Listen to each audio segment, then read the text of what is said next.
दोस्तों लिटिगेशन को इग्नोर करना, यानी कि इनकम टैक्स का कोई नोटिस आपके पास आया और आपने इग्नोर कर दिया, तो ये आपको 5 लाख से 10 लाख रुपए महंगा पड़ सकता है अगर आपने इग्नोर कर दिया तो। आज की वीडियो उसी के ऊपर है, इंडिया के इकलौते प्रैक्टिकल चैनल एक्सपर्ट सी सचिन पे। वीडियो को जरूर देखिएगा आखिर तक। अगर आप ITI फाइल करते हैं तो आज की वीडियो बहुत ज़रूरी है। कई बार मैं अपना इनकम टैक्स का नोटिस कंसल्टेंट को दे देता हूँ, उसको अपलोड कर देता है, या वो चेक नहीं करता कि कब असेसमेंट हुई है, कब ऑर्डर पास हुआ है, और सीए बार बार फीस मांगते हैं। क्योंकि मैं लिटिगेशन में हूँ तो मुझे सबसे ज़्यादा दिक्कत ये आती है समझाने में कि यार मैं बार बार फीस क्यों चार्ज कर रहा हूँ। असेसी कहता है आपको दे तो दी मैंने फीस, फिर फीस क्यों मांग रहे हो। तो वो ये वीडियो ज़रूर देखें कि क्यों मैं नहीं, कोई एडवोकेट है, टैक्स कंसल्टेंट है या सीए है, आपसे फीस जब मांगता है किस स्टेज पे क्यों फीस मांग रहा है, यह आपको समझना जरूरी है। और इनिशियल स्टेज पे नोटिस का रिप्लाई करना कितना जरूरी है सही तरीके से प्रोफेशनली, ये भी आपको पता चलेगा। चलिए स्टार्ट करता हूँ। एक्स पार्टी ऑर्डर और लेट फाइलिंग ऑफ अपील, यानी कि एक्स पार्टी ऑर्डर कैसे हो गया, मैंने नोटिस का रिप्लाई ही नहीं करा या रिप्लाई सिर्फ एक बार करा और मेरा ऑर्डर हो गया और मैं अपील भी लेट फाइल कर रहा हूँ। मैं ढूंढता जा रहा हूँ, मैं सोच रहा हूँ सरकार मेरा कुछ नहीं बिगाड़ेगी, मैं 100% ठीक हूँ, लेकिन ये धारणा गलत है। आप ठीक हो ये समझाना भी तो आपको ही पड़ेगा।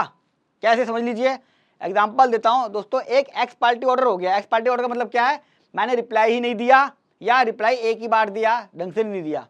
डिमांड आ गई उस असेसी की 6 लाख, रियल फैक्ट लिए मैंने, कितना नुकसान हुआ समझ लीजिए। 6 लाख की डिमांड आ गई उसकी, और उसने क्योंकि अपील फाइल नहीं करी, उसका पेनल्टी का ऑर्डर ही पास हो गया। 200% लगी पेनल्टी, 12 लाख की पेनल्टी लग गई। उसको पता था कि आ रहा है, लेकिन उसने इग्नोर कर दिया। क्या कर लेगी सरकार, मेरा देखा जाएगा, या उसने गलती से नहीं देख पाया वो, या उसने किसी को बोला। अब क्या हुआ, उसकी अपील भी लेट हो गई। 30 दिन के अंदर अपील फाइल करनी होती है दोस्तों, बहुत जरूरी है टाइमली अपील फाइल करना। मेरे पास कई सारे ऐसे केस भी आए, मैंने अपील फाइल करी लेकिन 7 दिन डिले हो गई असेसी की वजह से। 7 दिन के लिए भी अलाउ नहीं करा। CITP ने लिख दिया कि 7 दिन की डिले क्यों करी, क्या टाइम पे नहीं फाइल कर सकता आदमी। ये बस गलत तो है, लेकिन लॉ तो लॉ है। अब इस केस में क्या होगा ये समझ लीजिए। ये मेरे पास व्यक्ति जब आएगा तो मैं देखूंगा कि यार इसका एक्सपार्टी ऑर्डर भी हुआ है और एक्सपार्टी पेनल्टी ऑर्डर भी हुई है और अपील भी डिले है। तो मैं जब इससे बात करूंगा, अब मुझे पास नेक्स्ट कोर्स ऑफ एक्शन क्या होगा ये समझ लीजिए। कोई आपसे कुछ भी कहता रहे, ये कर लेंगे वो कर लेंगे, ऑफिसर से बात कर लेंगे, वो कर देगा वो कर देगा, कुछ नहीं हो सकता। सिर्फ और सिर्फ सिंगल ऑप्शन है आपके पास, अपील फाइल करना। Appeal, commissioner of income tax के पास अपील फाइल करनी पड़ेगी। मैंने इसकी अपील फाइल करी विद कंडोनेशन, यानी कि कोई डिले भी थी अपील के अंदर, अपील लेट थी ना, तो मुझे एप्लीकेशन लगानी पड़ेगी कि भैया अपील लेट हो गई है 3 महीने, आप मेरी अपील को एडमिट कर लें। अब रिप्लाई भी करूंगा मैं इसका, तो मैंने इसे फीस चार्ज करी 75,000 की, प्लस चलान अलग से गया, 1,500 रुपये का चलान अलग से गया, एक है 250 का गया, यानी कि 1,000 रुपये का जाता है असेसमेंट का और 250 रुपये का चलान जाता है इसका, ये अलग से लूंगा मैं, क्योंकि मुझे 2 अपीलें फाइल करनी दोस्तों। 2 अपील्स हो गई मेरे पास अपील्स, एक अपील इसकी, एक अपील इसकी, दोनों डिमांड है ना, चैलेंज करनी है। अगर मैं दोनों डिमांड चैलेंज नहीं करूंगा, ऑर्डर चैलेंज नहीं करूंगा, तो आपका अकाउंट एच कर देगा और जीतो कैसे। 2 अपीलें फाइल करी। अब यहाँ पर 2 चीज़ होंगी। मैंने जैसी अपील फाइल करी, कंडोनेशन की एप्लीकेशन लगा दी कि हाँ हमसे लेटर फाइल हुई है, अपील को मान लीजिए। अब 2 चीज़ होंगी यहाँ पे, एक ऑप्शन 1 आपके पास है, एक ऑप्शन 2। सिर्फ ये समझाना चाहता हूँ कि डिपार्टमेंट के पास पूरी हायरार्की कैसे होती है असेसमेंट की, और कहाँ कहाँ आदमी फीस मांगता है आपसे, और आपको शुरुआत में इग्नोर करना कितना महंगा पड़ गया। सिर्फ ये इग्नोर करना कितना महंगा पड़ गया समझ लीजिए। पहला ऑप्शन पूरे ऑर्डर क्वैश करेगा, यानी कि हम CITP जब मैं फाइल करूँगा इसके अंदर मैं पूरा रिप्लाई बनाऊंगा दोस्तों। दिक्कत क्या है, मेरे इसमें जो भी फैक्ट थे, मान लो एक कैश की वजह से एडिशन हुआ, कैपिटल गेन की वजह से एडिशन हुआ, सैलरी में कोई डिडक्शन थी, वो तो मैं रिप्लाई पूरा ही बनाऊंगा और रिप्लाई फाइल करूंगा मैं। और मैं ये कहूँगा कि यार मेरा केस जो है ना CIT साहब, एक्स पार्टी हो गया, मैं अपनी बात कह नहीं पाया, तो मुझे बस दोबारा मौका दिया जाए कहने का। तो हो सकता है कि ये फ्रेश के लिए भेज दे। वो बोलेगा हाँ हाँ मैं आपकी अपील को एडमिट कर लेता हूँ, आपकी अपील मान गया और आपकी अपील को कंडोन भी कर देता हूँ, लेकिन क्योंकि आपने यहाँ रिप्लाई नहीं दिया तो मैं आपका फ्रेश कागज़ नहीं देखूंगा। CITP मना करता है कि मैं आपके कागज़ जो है मैं देखूंगा नहीं, आपका मैं सब कुछ जीरो कर रहा हूँ अभी फिलहाल, ये भी जीरो कर दिया, ये भी जीरो कर दिया, आप फ्रेश इनकम टैक्स असेसमेंट के पास चले जाओ। पहला ऑप्शन तो ये हो गया। ऑप्शन दूसरा, मेरी दोनों अपीलें डिसमिस हो गई, यानी कि ये भी रिजेक्ट कर दी CITP ने, ये भी क्यों कि डिले है, आपने देर कर दी। यानी कि यहाँ पे मेरे 75,000 रुपये तो मैंने लिए, पूरी मेहनत भी करी, लेकिन मेरी अपील रिजेक्ट हो गई ओनली बिकॉज ऑफ डिले। उसने मेरे कागज देखा ही नहीं, ना ही वापस भेजा। तो अब क्या होगा, दोनों ऑप्शन में समझ लीजिए, कॉस्टिंग समझ लीजिए। कॉस्टिंग क्या आएगी, अब ऑप्शन 1 में जब मेरे दोनों ही ऑर्डर क्रैश हो गए, क्रैश का मतलब होता है दोनों ऑर्डर की डिमांड, दोनों ऑर्डर की पेनल्टी, जितनी भी चीज़ें थी सब जीरो कर दी। उसने बोला बिल्कुल फ्रेश हो गया, यानी कि जो 2 साल पहले डिमांड शुरू हुई थी, स्टार्टिंग हुई थी, वहीं पहुंच गया, आपका अकाउंट अटैचमेंट सब हट गया, फ्रेश हो रहा है, फ्रेश सब कुछ। तो क्या होगा, अब केस चले गया असेसमेंट में। अब असेसमेंट जब मैं कराऊंगा दोस्तों, उसका फिर से 142(1) का नोटिस आएगा, क्वेश्चन एयर आएगा, मैं बाबा उसके प्लान डालूंगा, 1 साल चलेगा ये, 1 ईयर तक। नो डाउट मैंने सीआईटी अपील में काफ़ी कुछ तैयारी कर ली होगी, पर फिर भी टाइम तो लगना ही है ना। तो 40,000 रुपये में यहाँ भी फीस लूँगा उससे। अगर वो शुरुआत में करा लेता फ्रेश तो 40,000 में उसका काम निपट जाता है, 50,000 लेता, मैं थोड़ा सा ज़्यादा ले लेता, 50,000 में उसका केस निपट जाता। तो ये रिपीटेटिव फीस नहीं है, हर एक स्टेप पे असेसमेंट हो रहा है, हर एक स्टेप पे रिप्लाई जा रहे हैं, हर एक स्टेप पर आपका ध्यान रखा जा रहा है, तो यहाँ पे फीस लूँगा। अच्छा, अब यहाँ पे हो सकता है कि वो मान जाए या ना माने या आधा माने, है ना, फिर सीआईटी अपील केस जाएगा, सीआईटी अपील में फिर 40,000 रुपये लूँगा मैं उससे। हालांकि पहले भी फीस ले चुका हूँ मैं, चलान भी दोबारा जाएगा 1,000 रुपये का, लेकिन मैं फिर से उसकी अपील कर रहा हूँ, मेरा टाइम तो लग रहा है, कुछ नया एडिशन हुआ, उसको कागज़ अलग बना रहा हूँ मैं, तो ये 40,000 रुपये। अच्छा, यहाँ पे भी केस नहीं हो पाया, आईटीटी केस गया फिर उसका, बिल्कुल रियल फैक्ट बता रहा हूँ, 75,000 रुपये की फीस आईटीटी में जाएगी, 10,000 रुपये का चलान अलग जाएगा, यहाँ जाके उसका मैटर क्लोज होगा। ऐसा हो सकता है मैटर यहीं भी क्लोज हो जाए तो उसके पैसे बच गए, हो सकता है यहाँ क्लोज हो जाए, होता है यहाँ क्लोज हो जाए, लेकिन ये स्टेप आपको फॉलो करने पड़ेंगे।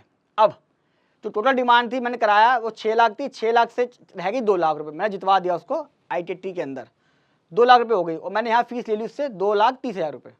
मैंने एक एग्जाम्पल बता रहा हूँ मैं, वैसे 2,30,000 रुपये ये पूरी फीस, ये मिला के, और जो पीछे ली 75 वो हो गई। अब ये ख़त्म होने के बाद, यहाँ तक बात खत्म नहीं होती दोस्तों, ये तो मैं अभी करा रहा था असेसमेंट उससे, अब उसकी शुरू हो गई पेनल्टी प्रोसीडिंग्स, क्योंकि पेनल्टी 2 लाख, पहले 6 लाख था, 6 लाख में 12 थी, अब मैं दोबारा कराया फ्रेश तो रहेगी 2 लाख। अब 2 लाख पे ये 4 लाख रुपए की स्टार्टिंग हो जाएगी। अब मैं उससे मांगूंगा पेनल्टी के रिप्लाई का फीस, ये भी फीस अलग से मांगूंगा उससे पेनल्टी, क्योंकि अब अलग चल रही है, ये अलग थी, ये अलग थी। यहाँ पे कई बार मुझको ऐसे कहते हैं सर कितनी फीस लोगे, क्या फीस लेते रहोगे। दोस्तों क्या होता है, ये एक प्रोसेस है, जैसे हम डॉक्टर के पास जाते हैं, हमके दांत में दर्द है तो आपसे वो सीडिंग चार्जेस लेगा, वो देखेगा, फिर बोलेगा इसकी आरसीटी होगी, उसके फीस अलग लेगा। आरसीटी नहीं हो पाई, दिक्कत आई, वो कहेगा आपको दांत चेंज करना पड़ेगा, फिर आपको इम्प्लांट करना पड़ेगा, उसकी फीस अलग है। उसकी फीस के लिए बोलेगा आप एक्सरे करा लीजिए, 3D करा लीजिए, आप ये टेस्ट करा लीजिए, ये सारा प्रोसेस है और आपको उस प्रोसेस से गुजरना पड़ेगा, इसमें कोई ऑप्शन नहीं है। क्या मैं उससे बोल दूँ भैया नहीं नहीं नहीं नहीं नहीं नहीं, फिर पेनल्टी यहाँ तो कभी हो ही नहीं पाती, पेनल्टी होगी सीआईटी अपील में, यहाँ भी नहीं हो पाई पेनल्टी होगी, फिर सीआईटी अपील में यहाँ में जीत गया। तो ये पूरा स्टेप पहला यहाँ खत्म हुआ है, पैसे ही पैसे देते गए, पैसे देते गए, ओनली बिकॉज ऑफ आपकी गलती थी, आपने असेसमेंट में रिप्लाई नहीं कराया, ये हर एक स्टेप पे जाएगी। अब मेरा केस वहाँ खत्म हो गया, तो ऑप्शन 1 में क्या रहा दोस्तों, मेरे दोनों ऑर्डर खत्म हो गए, फ्रेश के जब गया था तो असेसमेंट में 4 लाख का टैक्स बचाया मैंने, फीस ली मैंने 2,30,000 रुपये, पेनल्टी उसकी इनिशियली 12 लाख रुपये की थी, अगर आपको याद होगा, ये मैंने फीस ली 1,25,000 रुपये, यानी कि पूरी 12 लाख रुपये की खत्म हो गई। कई लोग फीस को कंपेयर करते हैं कि मुझे फ़ायदा कितना हुआ है, तो इसमें फ़ायदा नुकसान नहीं देखा जाता।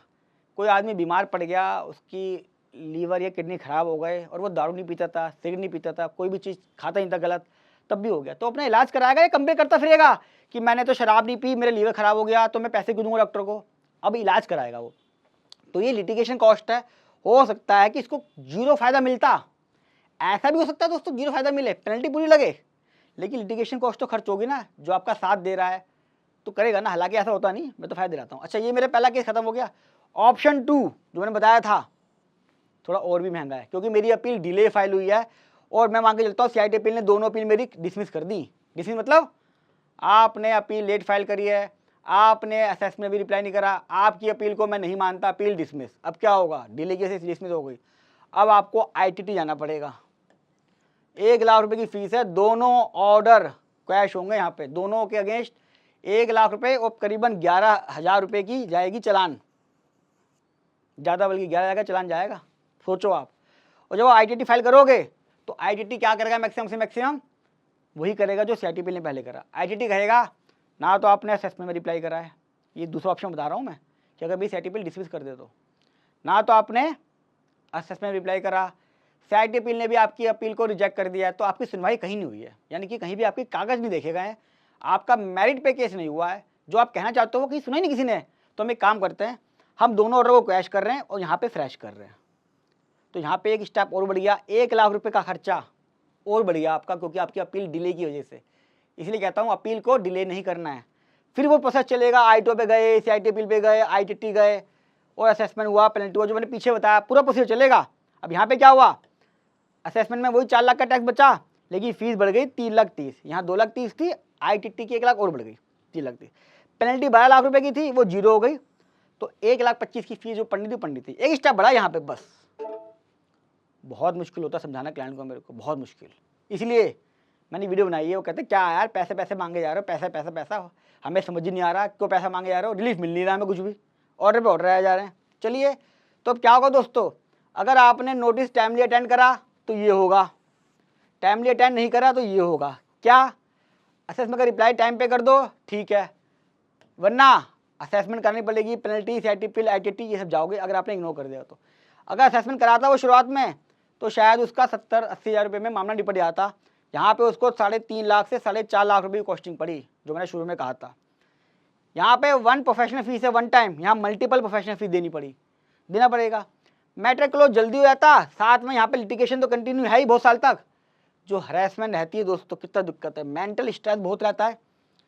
अगर आप जल्दी केस करते खत्म हो जाता, यहाँ पे हाई स्ट्रेस रहता है, आते रहते हैं नोटिस, आते रहते हैं। अगर इग्नोर करा तो इंटरेस्ट कॉस्ट बहुत कम है।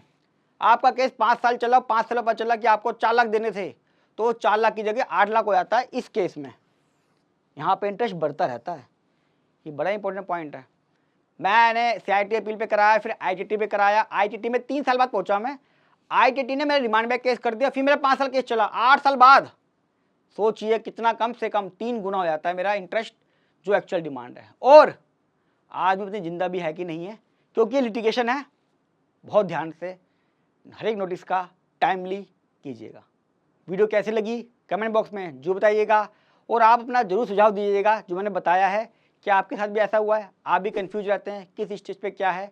ये वीडियो बड़ी हेल्प करेगी लोगों को, तो ज़्यादा व्हाट्सएप पे, फेसबुक पे सब जगह शेयर करें, और प्रोफेशनल जरूर देखें, और अपने स्टाफ को जरूर दिखाएं, और अपने क्लाइंट को जरूर भेज दें जो आपसे बार बार क्वेश्चन पूछते हैं या बार बार फीस किस चीज़ की। और फर्स्ट टाइम आ रहे हैं सब्सक्राइब कर लें, सब्सक्राइब करा होगा तभी लाइव आपके पास नोटिफिकेशन जाएगी और आप कोई क्वेरी पूछ पाओगे, और कमेंट में भी मैं रिप्लाई तभी दे पाऊंगा आपको जब आपने चैनल को सब्सक्राइब करवाओ।